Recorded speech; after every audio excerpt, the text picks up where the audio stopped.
ರಸ್ತೆಯನ್ನ ಒಮ್ಮೆ ನೋಡ್ಕೊಂಬಿಡಿ. ಇದು ಒಂದು ರಸ್ತೆನಾ?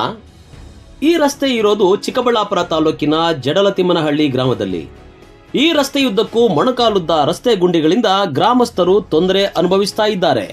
ಮುದ್ದೇನಹಳ್ಳಿ, ನಂದಿ ಗ್ರಾಮ ಪಂಚಾಯಿತಿ ವ್ಯಾಪ್ತಿಯ 10 ಹಳ್ಳಿಗಳ ರೈತರು ಇದೇ ರಸ್ತೆಯಲ್ಲಿ ಹೂಗಳನ್ನು ಹೊತ್ತು ಸಿವಿವಿ ಕ್ಯಾಂಪಸ್ ಬಳಿ ಇರುವ ಹೂವಿನ ಮಾರುಕಟ್ಟೆಗೆ ಹೋಗ್ತಾರೆ. ಆದರೆ ಕಣಿವೆ ನಾರಾಯಣಪುರ ಗ್ರಾಮದ ಸುತ್ತಮುತ್ತಲಿನಲ್ಲಿರುವ ಗಣಿಗಾರಿಕೆ ಕ್ರಷರ್ಗಳಿಂದ ಜಲ್ಲಿ, ಎಂಸ್ಯಾಂಡ್ ಹೊತ್ತು ಬರುವ ಟಿಪ್ಪರ್ ಲಾರಿಗಳು ಇದೇ ರಸ್ತೆಯ ಮೂಲಕ ರಾಷ್ಟ್ರೀಯ ಹೆದ್ದಾರಿಗೆ ತಲುಪ್ತಾ ಇದ್ದಾರೆ. ಆದರೆ ಈ ರಸ್ತೆಯ ಶಕ್ತಿ ಇರೋದು 20 ಟನ್ ಭಾರ ತಡೆಯುವಂತಹ ಕೆಪಾಸಿಟಿ ಮಾತ್ರ. ಆದರೆ ಟಿಪ್ಪರ್ ಲಾರಿಗಳು ಮಾತ್ರ 40-50 ಟನ್ ಜಲ್ಲಿ, ಎಂಸ್ಯಾಂಡ್ ಹೊತ್ತು ಸಾಗ್ತಾ ಇರೋದ್ರಿಂದ ಈ ರಸ್ತೆ ಸಂಪೂರ್ಣ ಗುಂಡಿಮಯ ಆಗಿದೆ. ಆದರೆ ಟಿಪ್ಪರ್ ಲಾರಿಗಳು ಮಾತ್ರ 40-50 ಟನ್ ಜಲ್ಲಿ, ಎಂಸ್ಯಾಂಡ್ ಹೊತ್ತು ಸಾಗ್ತಾ ಇರೋದ್ರಿಂದ ರಸ್ತೆ ಸಂಪೂರ್ಣ ಗುಂಡಿಮಯ ಆಗಿದೆ. ಇದರಿಂದ ಜಡಲತಿಮ್ಮನಹಳ್ಳಿ ಗ್ರಾಮಸ್ಥರು, ವಿದ್ಯಾರ್ಥಿಗಳು ಪ್ರತಿನಿತ್ಯ ತೊಂದರೆ ಅನುಭವಿಸ್ತಾ ಇದ್ದಾರೆ. ಹೂ ಹೊತ್ತು ಬರುವಂತಹ ರೈತರಿಗೂ ತುಂಬಾ ತೊಂದರೆ ಆಗಿದೆ. ಈ ಸಮಸ್ಯೆಗಳನ್ನು ಕೇಳೋರು ಯಾರೂ ಇಲ್ಲ. ಜನಪ್ರತಿನಿಧಿಗಳು, ಅಧಿಕಾರಿಗಳು ಇತ್ತ ಗಮನ ಹರಿಸದೆ ಕಣ್ಮುಚ್ಚಿ ಕುಳಿತಿದ್ದಾರೆ ಅಂತ ಸಾರ್ವಜನಿಕರು ಆಕ್ರೋಶ ವ್ಯಕ್ತಪಡಿಸ್ತಾ ಇದ್ದಾರೆ. ನಮಗೆ ಏನಾಗಿದೆ ಅಂದರೆ ಇಲ್ಲಿ ಜಡಲತಿಮ್ಮನಹಳ್ಳಿ ಗ್ರಾಮಕ್ಕೆ ಎಲ್ಲ ರೈತರು ಪ್ರತಿನಿತ್ಯ ಹೀಗೆ ಓಡಾಡ್ತಾರೆ.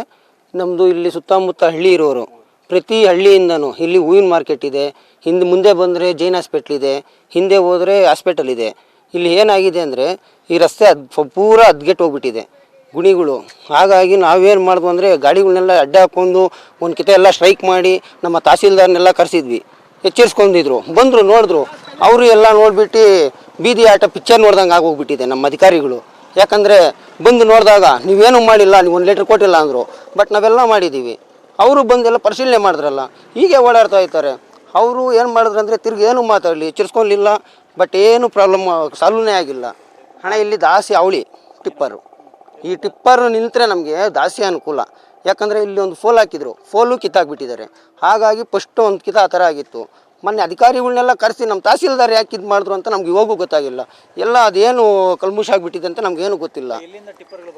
ಹಣ ಕಣಿವೆ ನಾರಾಯಣಪುರ ಹತ್ರ ಕ್ರಷರ್ಲಿಂದ ಎಲ್ಲ ಫುಲ್ ಎಲ್ಲ ಗಾಡಿಗಳು ಹಿಂಗೆ ಓಡಾಡೋದು. ಯಾಕಂದರೆ ಬೈಪಾಸ್ಗೆ ಹತ್ರ ಇದೆ, ಒಳ್ಳೆ ರೋಡ್ ಇದೆ. ನಮಗೇನಂದರೆ ನಮ್ಮ ಜನಕ್ಕೆ ದಾಸಿ ಅನನುಕೂಲ ಆಗ್ತಿದೆ ರೋಡಿಂದ. ಇನ್ನು ಈ ಜಡಲತಿಮ್ಮನಹಳ್ಳಿ ಮಾರ್ಗದ ರಸ್ತೆ ನಂದಿ, ದೊಡ್ಡಬಳ್ಳಾಪುರ, ಮುದ್ದೇನಹಳ್ಳಿಯ ಸತ್ಯಸಾಯಿ ಆಸ್ಪತ್ರೆಗೆ ಓಡಾಡಲು ಸಾರ್ವಜನಿಕರಿಗೆ ಸಂಪರ್ಕ ರಸ್ತೆಯಾಗಿದ್ದು ತೊಂದರೆ ಅನುಭವಿಸ್ತಾ ಇದ್ರು. ಕಳೆದ 10 ವರ್ಷಗಳಿಂದ ಈ ಭಾಗದ ಜನ ರೋಸಿವಾಗಿದ್ದು ಜನಪ್ರತಿನಿಧಿಗಳು, ಅಧಿಕಾರಿಗಳಿಗೆ ಹಲವು ಬಾರಿ ರಸ್ತೆ ಸರಿಪಡಿಸುವಂತೆ ಮನವಿ ಮಾಡಿದ್ರೂ ತಲೆ ಕೆಡಿಸಿಕೊಂಡಿರಲಿಲ್ಲ.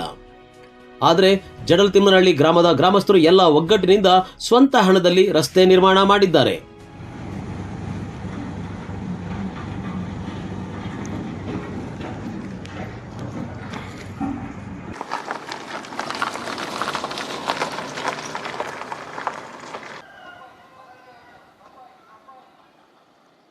ಶಂಕರ್ ಅಂತ ಈ ರಸ್ತೆಗೆ ಹಾಕ್ಸಿ ಸುಮಾರು ಒಂದು 8-10 ವರ್ಷ ಆಗಿತ್ತು ಸ್ಟಾರ್ ಹಾಕಿ.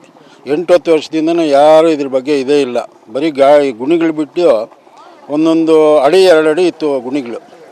ಸುಮಾರು ಒಂದು 4-5 ಜನ ಮಕ್ಕಳು, ಶಾಲೆ ಮಕ್ಕಳು ಬಿದ್ದೋಗಿದ್ರು. ಅದಕ್ಕೆ ಆಮೇಲೆ ನಾವೇ ಸೇರಿ ಸ್ಟ್ರೈಕ್ ಮಾಡವ ಅಂತ ಇದು ಮಾಡ್ಕೊಂಡ್ರಿ. ಇನ್ನು ಸ್ಟ್ರೈಕ್ ಮಾಡಿದ್ರು ಅವ್ರು ಬಂದು ಮಾಡೋದೇನೂ ಇರೋಲ್ಲ ಅಂತ ಅಂದ್ಬಿಟ್ಟು ನಾವೇ ಎಲ್ಲರೂ ಒಂದು ವರ್ಷ ಸ್ಟಾಕೊಂಡು ಈಗ ಸದ್ಯಕ್ಕೆ ಗುಣಿಗಳು ಮುಚ್ಚಿದ್ದೀರಿ. ಈ ಹೆವಿ ಗಾಡಿಗಳು ಅಂದರೆ ಇದು ರೋಡ್ ಇರೋದು ಚಿಕ್ಕದು, 25 ಟನ್ ಕೆಪಾಸಿಟಿ ಫಸ್ಟ್ ಮಾಡಿದ್ದು. 50 ಟನ್ ಲೋಡ್ಗಳು ಬರ್ತವೆ. ಗ್ರಾಮಸ್ಥರು ಒಂದೇ ಅಲ್ಲ, ಈ ಕಡೆ ಬರೋರು ದೊಡ್ಡಬಳ್ಳಾಪುರದಿಂದ ಬರಬೇಕಾದ್ರೆ ಈ ಮೆಲೆಕೋಟೆ, ಮುದ್ದೇನಹಳ್ಳಿ ಈ ಕಡೆಯಿಂದ ಬರೋರು ಎಲ್ಲನೂ ಅನುಭವಿಸೋದು. ಪಾಪ ಮಕ್ಕಳು ಹೋಗ್ಬೇಕಾದ್ರೆ ಬಿದ್ದು ಪಾಪ ಸ್ಕೂಲ್ಗೆ ಹೋಗಿರೋ ವಾಪಸ್ ಹೋಗಿರೋ ಎಷ್ಟೋ ಜನ. ಒಟ್ಟಾರೆ 10 ವರ್ಷಗಳಿಂದ ಜಡಲತಿಮ್ಮನಹಳ್ಳಿ ಗ್ರಾಮದ ಜನ ಟಿಪ್ಪರ್ ಲಾರಿ ಹಾವಳಿಯಿಂದ ರಸ್ತೆ ಗುಂಡಿಮಯವಾಗಿ ತೊಂದರೆ ಅನುಭವಿಸ್ತಾ ಇದ್ರು. ಈಗ ಗ್ರಾಮಸ್ಥರೆಲ್ಲ ಸೇರಿ ಸ್ವಂತ ಹಣದಿಂದ ರಸ್ತೆ ನಿರ್ಮಾಣ ಮಾಡಿ ಚಿಕ್ಕಬಳ್ಳಾಪುರದ ಅಧಿಕಾರಿಗಳಿಗೆ, ಜನಪ್ರತಿನಿಧಿಗಳಿಗೆ ಮುಜುಗರ ಉಂಟು ಮಾಡಿದ್ದಾರೆ. ಕಳವಾರ ಅರುಣ್, MMTV ನ್ಯೂಸ್, ಚಿಕ್ಕಬಳ್ಳಾಪುರ.